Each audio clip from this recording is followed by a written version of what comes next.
ஆங்கிலம் ஒருவர் கற்கும்போது அவர் என்னென்ன விடயங்களை கருத்தில் கொள்ள வேண்டும் ஒரு விஷயங்களை நான் பார்ப்பேன். இப்போ பொதுவாக ஒரு ஆள் ஆங்கிலம் கற்கணும்னு சொன்னால் அவர் மனசில் இருக்கிற ஒரு விஷயம் ஆங்கில இலக்கண அடிப்படைகளை கற்பதாக அவர் நினைத்துக் கொள்கிறார். ஆங்கிலத்தை கற்பிக்கக்கூடியவர்களும் பார்த்தீங்கன்னு சொன்னால் அவங்களும் ஆங்கிலத்தினுடைய இலக்கணத்தை தான் படிப்பிக்கிறாங்க. ஆகவே ஒரு ஆள் ஆங்கிலத்தை படிக்கணுமாக இருந்தால் அவர் கட்டாயம் அவர் ஆங்கிலத்தினுடைய இந்த இயற்கையான கற்றல் முறைக்கு செல்ல வேண்டும். பொதுவாக உங்களுக்கு தெரியும், ஒரு மொழியை ஒரு குழந்தை எவ்வாறு கற்கிறதோ அதே போன்ற ஒரு முறையில் அந்த குழந்தையினுடைய கற்றல் முறையின் அடிப்படையில் தான் மொழி கற்கப்பட வேண்டும். உதாரணத்துக்கு ஒரு குழந்தை தனது ஆரம்ப தாய்மொழியை கற்கின்ற முறையை நீங்கள் எடுத்து பார்த்தீங்கன்னு சொன்னால் தாயிடமிருந்து செவிமடுத்தல் மூலமான கற்கைக்கு செல்கிறது. ஆகவே லிசனிங் பேஸ்ட் லேர்னிங். நாங்கள் எப்படி குழந்தை சொற்களை தாயிடமிருந்து சூழல்ல இருந்து உறவுகள்ல இருந்து கேட்டு கேட்டு ஒவ்வொரு சொற்களாக கேட்டு செவிமடுத்து அந்த சொற்களை கற்றுக்கொள்கிறதோ அந்த லிசனிங் பேஸ்ட் லேர்னிங் தான் ஒரு மொழி கற்கிற முறை. அந்த அடிப்படையில் ஆங்கிலத்தையும் ஒருவர் கற்க முற்படும் போது அவர் லிசனிங் பேஸ்ட் லேர்னிங்காக ஆங்கிலத்தை கற்க வேண்டும். அப்போ லிசனிங் லிசனிங் லிசனிங் இதுதான் முதலாவது ஆங்கிலம் கற்கிறதுடைய அடிப்படை. ஒருவர் லிசனிங் பேஸ்ட் லேர்னிங்கு போகும்போது தான் அவரால் பேச முடியும். அவே லிசனிங் அண்ட் ஸ்பீக்கிங் இது ரெண்டுமே ஒன்றோடு ஒன்று தொடர்பட்டது. ஒருவர் ஆங்கிலத்தை பேச வேண்டுமாக இருந்தால் நிறைய அவர் ஆங்கிலம் தொடர்பான வசனங்களை கேட்கக்கூடியவராக மாற வேண்டும்.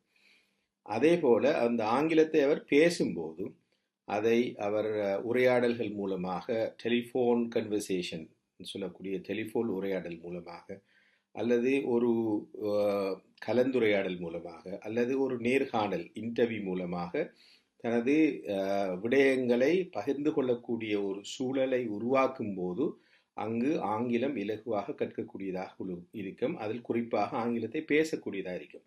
நாளாந்த நடைமுறையில் உள்ள விஷயங்களை அவர் பேச வேண்டும். லிசனிங் பேஸ்ட் லேர்னிங் இதுதான் முதலாவது அடிப்படை. அதே போன்றுதான் ஒருவர் எழுத வேண்டுமாக இருந்தால் அவர் கட்டாயம் அவர் ஆங்கிலத்தினுடைய அடிப்படையான இலக்கணத்தை அவருக்கு படிக்க வேண்டும். அங்குதான் அவருக்கு இலக்கண தேவை உருவாகிறது. ஆகவே பேசுவதற்கு இலக்கணம் தேவையில்லை, ஆனால் பேசுவதற்கு லாங்குவேஜ் ஃபங்க்ஷன் சொல்லுவோம், ஃபங்க்ஷனல் லாங்குவேஜ். ஒரு மொழியை நாங்கள் கையாளும் போது சில அடிப்படைகளை பாவித்து நாங்கள் அதை பயன்படுத்துவோம். அந்த ஃபங்க்ஷனல் லாங்குவேஜ் தொடர்பாகத்தான் அவருக்கு தேவை பேசுவதற்கு. ஆனால் எழுதுவதற்கு இலக்கண அடிப்படைகள் கட்டாயம் அவர் கற்க வேண்டும். எழுதுவதாக இருந்தால் சொல் வளத்தையும் அவர் அதிகரிக்க வேண்டும். ஆகவே ஒருவருடைய சொல்வளம் அதிகரிக்கப்பட வேண்டுமாக இருந்தால் அவர் கட்டாயம் வாசிப்பு திறனை கூட்ட வேண்டும். ஆகவே வாசிக்கக்கூடிய ரீடிங், எழுதக்கூடிய அந்த ரைட்டிங், இந்த ரெண்டுமே ஒருவருடைய இலக்கணத்தோடும் சொற்களோடும் தொடர்பட்டது. ஆகவே ஆங்கிலத்தினுடைய சொற்களை இங்கே எடுத்து பார்த்தீங்கன்னு சொன்னால் பார்ட்ஸ் ஆஃப் ஸ்பீச்னு சொல்லுவாங்க. இதில் இருக்கக்கூடிய அந்த சொற்கள் ப்ரனவுன், நவுன், அட்ஜெக்டிவ்ஸ், வெர்ப்,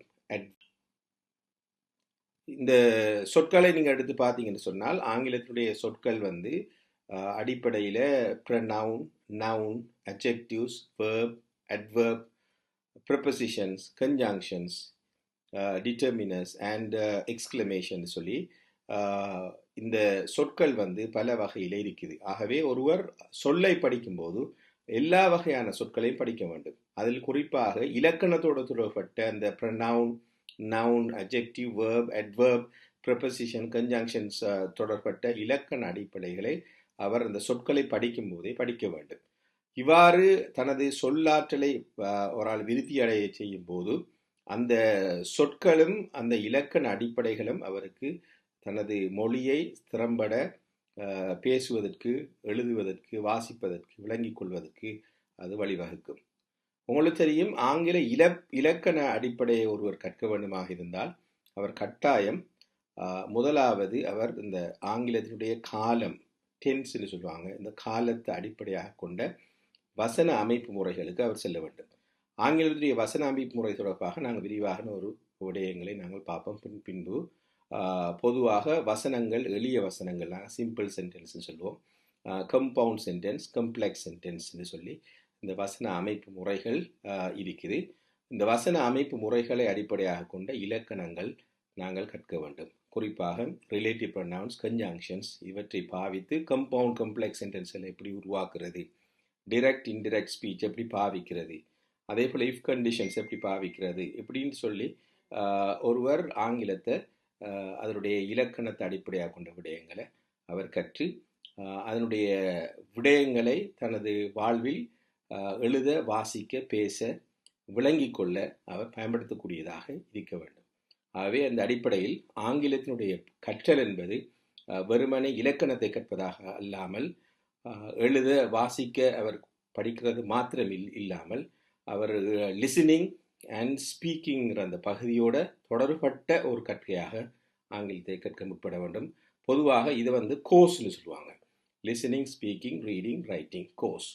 இந்த எல்லா விஷயத்தையும் உள்வாங்கின ஒரு டெஸ்ட் தான் உங்களுக்கு தெரியும். ஒருவர் வெளிநாட்டுக்கு குறிப்பாக மேற்கத்திய நாடுகளுக்கு படிக்க வேண்டுமாக இருந்தால் அல்லது தொழில் புரிய வேண்டுமாக இருந்தால் அவர் கற்க வேண்டிய ஒரு கற்கை முறை, அவருக்கு அறிந்திருக்க வேண்டிய ஒரு பரீட்சை, அந்த முறையை நாங்கள் சொல்லுவோம் IELTS, international English language testing system. இந்த IELTSங்கிற இந்த டெஸ்ட்டை நீங்கள் எடுத்து பார்த்தீங்கன்னா இந்த 4 ஸ்கில்ஸையும் டெஸ்ட் பண்ணக்கூடியதாக இருக்கும். ஆகவே ஒருவர் ஆங்கிலத்தை கற்பதாக இருந்தால் கட்டாயம் இந்த 4 திறன்களையும், மொழித்திறன்களான லிசனிங், ஸ்பீக்கிங், ரீடிங், ரைட்டிங்கிற 4 விஷயத்தோட தங்களது ஆங்கிலத்தினுடைய சொல்லறிவையும் ஆங்கிலத்தினுடைய இலக்கண அறிவையும் சேர்த்து விருத்தி அடைய செய்ய வேண்டும். அதற்கேற்றா போல கற்றல் கற்பித்தல் செயற்பாடுகள் நடைபெற வேண்டும். மாணவர்கள் ஆசிரியர்களை அணுகும்போது இந்த 4 திறன்களையும் விருத்தி அடையக்கூடிய மாதிரியான ஒரு செயற்பாட்டுக்கு கற்பிக்கக்கூடிய ஒரு ஆசிரியராக அவர் இருக்க வேண்டும்.